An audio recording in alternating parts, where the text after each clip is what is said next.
Joining the debate with Shehzad, Sanjay Jha, Vivek Srivastava is Priya Chetty, Rajgopal. But first, let me ask Sanjay Jha. Sanjay Jha, a lot of song and dance over caramelized popcorn.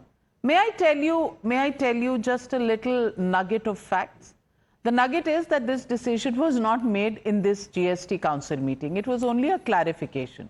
The tax in 3 slabs was, done earlier on. It's only when the clarification was sought that the clarification was given. And when the Congress party is in a twist over the GST slabs on popcorn, I want to ask, what were the Congress chief ministers, finance ministers doing in the GST Council meeting? Where was their voice? Yeah, Navika, I'll answer that because that is a blatant lie being spread by the BJP. I don't know about the popcorn, but this government is the biggest con in India's political history. They are fully aware that if you look at the composition of the GST Council, it has various states, majority of them are with the BJP. The center also has its own rights, and they have the majority voting rights. So to blame the opposition is a grossly disingenuous and a false bogey being spread by the finance ministry. The larger point, this is a government that is anti-poor, anti-middle class, anti-farmers. Have you seen the level of inequality in this country? 1% of Indians control 40% of the wealth. The BJP has become the legal and the PR council for Mr. Adani. Today, the personal income tax is higher than the corporate income tax. Can you imagine that? And they gave corporate tax waiver of 1,45,000 crores in 2019, which till now comes to a waiver of 9 lakh crores. And okay. I'm not even talking about the NPA waivers of willful defaulters. And the last point, the GST is a regressive tax because the common man on the street and Mr. Adani pays the same amount of tax on a toothpaste. Well. Please revisit your earlier manifestos. You promised the GST. You promised to get the consensus and get GST back. If I can quote Nirmala Sitharaman ji, you know what she said? When you talk outside, it looks silly, but during discussions with state in the fitment committee on every item, it is clearly mentioned that things with added sugar are treated differently, be it drinks, carbonated drinks, juice, whatever has added sugar. This is why till the time popcorn is salted, it gets different rates of GST than caramelized popcorn. So it's all there in the papers if somebody cares to read them and raise an issue. But Shehzad, because the time is limited. Okay, yes, Sanjay Jha. Now for Shehzad to answer. Navika, because the time is limited, I really hope that Sanjay won't interrupt like he did in the last debate. The only party which has con in its name is Congress, by the way.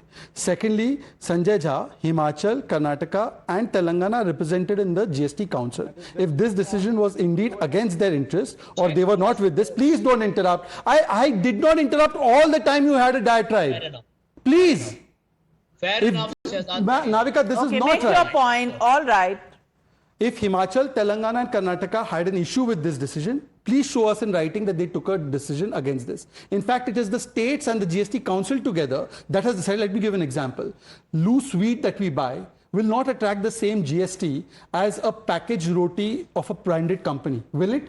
It can't, because GST is a tax that gets added as the value gets added. But having said that, let me make 2 points. First of all, if this was about popcorn, under the UPA regime, Navika, please listen, loose popcorn was taxed at 20%, packaged at 28%, and confectionery popcorn at 28%. Today, under the NDA, under the GST regime, loose popcorn is 5%, packaged is 12%, and confectionery is 18%, not because Nirmala ji wants it, but because salted items are taxed between 5 to 18, and confectionery items, as decided by the council, is 18%. Now, having said that, let me tell you what this is about. It's not about popcorn.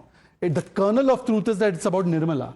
And they don't like a woman finance minister who's given income tax exemptions from 2 lakh to now 7.75 lakh, who's taken the forex reserves from $250 billion to $640 billion, who has taken the public sector bank profits from 14,000 crores to 1,40,000 crores, who's taken our GDP from 10th rank to 5th rank, who's taken our infrastructure growth from 16% to 33%, who's taken startups from 400 to 1 lakh. They have a problem with a woman finance minister who delivers. That is the real problem. Well, it's not about the popcorn. Let's not take this to gender. I'll tell you why it is about gender. No, just one line. It's not about gender. I'll tell you why it is. Navika, let me the 3 crore people who pay taxes in this country and who finance 140 crore people. No, you have to allow me to make a point, Shell. Hold on. You're being so unfair to me compared to No, you're being unfair to me. Just one line. You know, sanitary pads had a tax of 13% before Nirmala ji came. And after the GST regime, it is 0%. Sanjay Jha will not tell you. What was the tax on soap? 28%. On hair oil, 28%. On electrical appliances, 35%. That's not one sentence. Today it is down to 18%. Allow the anchor to speak. Come on. Priya Shetty Rajgopal. Is this about gender? Or is this about the fact that 3 crore people are paying taxes for financing all the freebies and everybody is getting into freebies now? There are no boundaries anymore. Not one party or the other, everybody is into that. And then comes this popcorn tax. I want to ask you, is this just a little bit of insensitivity, or is this just something that ministers do when they're sitting in the GST Council, and as always, politics arises because there is the government side and then there is the opposition?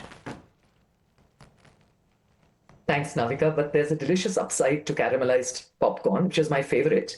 And I think somebody is going to be very happy with the fact that if there's a higher tax on it, I may avoid it a little bit more, which is great for my income. Your doctor will be happy. Yeah. So that's on a lighter note. But, let's look at the fact that GST was meant to simplify. And this, I think, is just raising itself wide open to a million social media memes, to the fact that, there are some 6 categories of something as simple and as basic and as fun as popcorn is. So you've pretty much, put your foot in it because of the subject. But I want to add one point to this, which is the idea of, differential tax for sugared items. It's out of context in this issue because it just seems funny. But UK has done it, Singapore has done it. Carbonated sugar drinks are 18 to 20 pence higher than others. So it has been meant as a disincentive. It's meant as a incentive to companies to replace sugar with more healthy things, and for people also to change their diet. But this is all aspirational. So you must appreciate the good intention behind it, but certainly perhaps not the right now. I mean, I think it's sad, but it has become a little bit of a joke. I want to add another point here. I don't think people will actually ask for GST, but let me give you examples of where GST is being charged, which is so completely wrong. One is for as far as the monthly maintenance fees that most people pay, which is more often just a reimbursement of, lift charges, electricity charges. It's a shame that we're paying so much of GST for that. And the second thing, which is completely out of this scope, but I will tell you, which is so tragic. Agricultural produce, for example, is exempt from GST, and that's a wonderful thing. But do you know that except for horses, every single sale of live animals, which includes dogs, and we are trying very hard to encourage more adoption, it is not liable for GST. So you will buy, a Labrador for 20,000 rupees, and you don't pay a paisa on it, and so does not the breeder who may be unethically breeding the dog or doing it in their backyard. And this is what also happens. So I won't dwell on this. I want to also tell you there's this tragedy. While there's a complete comedy around the whole popcorn and caramelized popcorn issue, there are also tragedies where not putting it into place is actually resulting in loss, tragedy, and in fact... Absolutely. But I take your point. Priya, when you talk about the whole mantra of simplicity being lost here. Vivek Srivastava, why are you so worried about caramelized popcorn being more expensive? It's good for your health. Will prevent diabetes, your doctor will be happy, और आपने मीठा तो बोलना नहीं है, तो मीठा खा के क्या करेंगे? Yes. On a lighter note. No, I'm perfectly fit too, and I don't need it. But however, I'll point out some other things. Indian Sellers Collective, which is the biggest confederation of the sellers and the retailers of this country, there are many associations in it. They have written to the finance minister, high-handedness like 35% GST, anything 30%. It is above 30% is going to be the death knell in the retail industry of this country. Already because of online sellings and people ordering by WhatsApp and on all these portals, a lot of retail business has gone down. and this GST slab will be the final death bell. Chinese goods will be hitting the market more. They are cheaper. Well, and if you're in which case you should be happy. You should be happy you follow the China model. No, I'm completely out of time. You have 5 seconds. First of all, funny is when you impose tax on toilets. Secondly, why don't we all reduce GST on petrol by bringing petrol in GST? Ask Sanjay Jha to support. Ask Mr. Vivek Srivastava to support. Well, we need more meetings of the GST Council to build consensus on that one. अभी तो popcorn पर consensus नहीं है, petrol दूर की बात है. Let's leave it at that. Well, thank you very much, ladies and gentlemen, for joining me on the News Hour tonight. Good night, viewers, and I'll see you tomorrow.